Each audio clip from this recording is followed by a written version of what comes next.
વાલા પ્રિયો, ઈશુના નામમાં હું તમને શુભેચ્છા પાઠવું છું। આ જગ્યા કેવી છે શું તમે જુઓ છો? આટલા બધા બોર્ડ કેમ લગાવ્યો છે એમ વિચારો છો? મેં કહ્યું હતું ને, પ્રભુના બગીચામાં એ ભાગ છે પ્રાર્થના બગીચો। જેમ ઈશુએ ગેથસેમનાના બગીચામાં પ્રાર્થના કરી હતી, એમ જ આ પ્રાર્થના માટે એ ખૂબ જ શાંત સ્થળ અને સુંદર સ્થળ છે। અહીં પ્રાર્થના કરવા માટે આવતા જે લોકો છે તેમના માટે પ્રાર્થના વિનંતીઓ ધરાવતા બોર્ડ અહીં મૂકવામાં આવ્યા છે, જોઈ શકાય છે। અહીં મૂકવામાં આવેલા બોર્ડ ઉપર તમિલનાડુના દરેક જિલ્લાની વિગત અને પ્રાર્થના વિનંતીઓ લખવામાં આવી છે, જે જોઈને પ્રાર્થના કરી શકાય છે।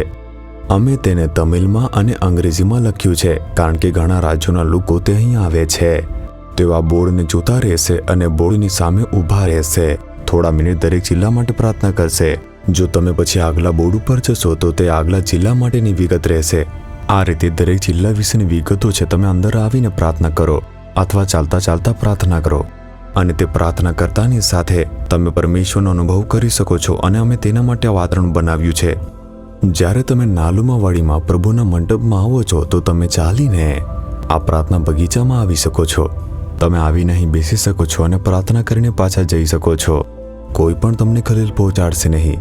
ઠીક છે, પ્રભુ મને કયું વચન કહે છે આમ વિચારો છો? બીજો થેસાલોનિકીઓનો 3 અધ્યાયનો 16મું વચન તમે જુઓ। અહીં પ્રભુ શું કહે છે કે હવે શાંતિના પ્રભુ પોતે સર્વદા તથા સર્વ પ્રકારે તમને શાંતિ આપો। પ્રભુ તમો સર્વની સાથે હો। શાંતિના પરમેશ્વર, આપણા પ્રભુનો સ્વભાવ શું છે? ગોડ ઓફ પીસ, શાંતિના પરમેશ્વર। ઈશુનું એક સુંદર નામ છે, પ્રિન્સ ઓફ પીસ, શાંતિના રાજકુમાર।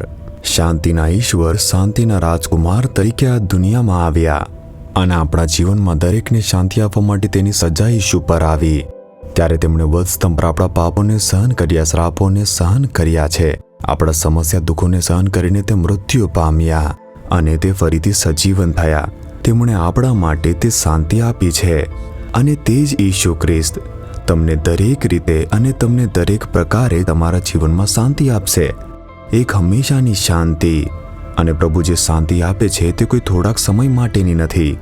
તેથી જ ઈશુ કહે છે, હું તમને દુનિયા જે રીતે આપે છે તે રીતે શાંતિ આપતો નથી। મારી શાંતિ હું તમને આપી રહ્યો છું, તેથી તમને હંમેશા ને દરેક પરિસ્થિતિમાં શાંતિ મળશે। આપણી આસપાસ ગમે તે થાય, આપણા જીવનમાં ગમે તેટલા સંઘર્ષ મુશ્કેલીઓ આવતી રહે, આપણા હૃદયના ઊંડાણમાં શાંતિ રહેશે। એવા પ્રકારની એક શાંતિ। જો તમે દરિયા કિનારે જાઓ છો, જ્યારે તમે કિનારા પરથી જુઓ છો તે મોજાઓ ઉછળે છે, શું તમે તે જોયું છે? તમારી આંખો ઊંચી કરીને તેને તમે જોઈ શકો છો, મોજા ઉછળે છે, અને તે કદાચ તમે દૂરથી જોશો તો જોવામાં ડરામણા લાગશે।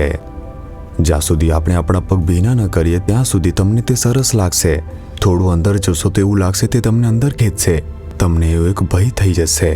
પણ જો તમે અંદર જાઓ છો, સમુદ્રની અંદર જાઓ છો, તમે વહાણમાં મુસાફરી કરી હશે ને? મેં આવી મુસાફરી કરી છે।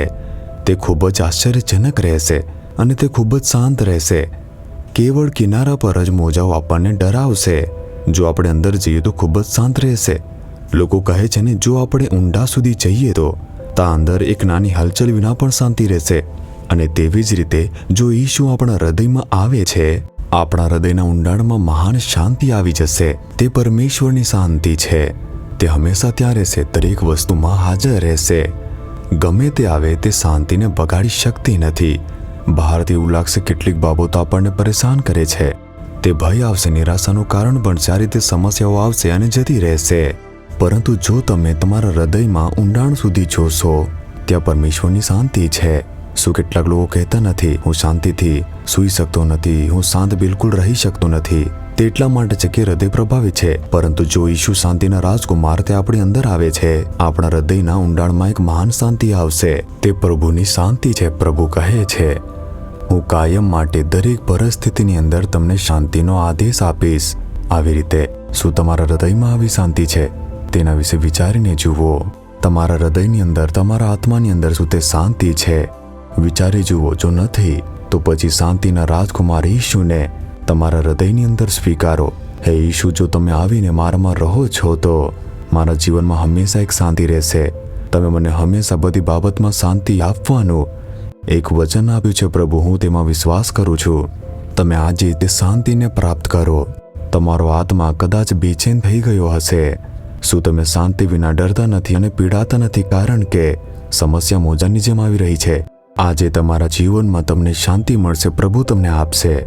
તમારા હૃદય પર હાથ રાખો, કહો, હે ઈશુ, તમે અમને શાંતિ આપવા માટે પ્રભુ ક્રૂસ ઉપર લોહી વેવડાવ્યું, મૃત્યુ પામીને સજીવન થયા. તમે મારા શાંતિના રાજકુમાર છો. મારા આત્મામાં તમે શાંતિ આપો, એક સાચી શાંતિ આપો અને મને આશીર્વાદ આપો. ઈશુના નામમાં આમેન, આમેન.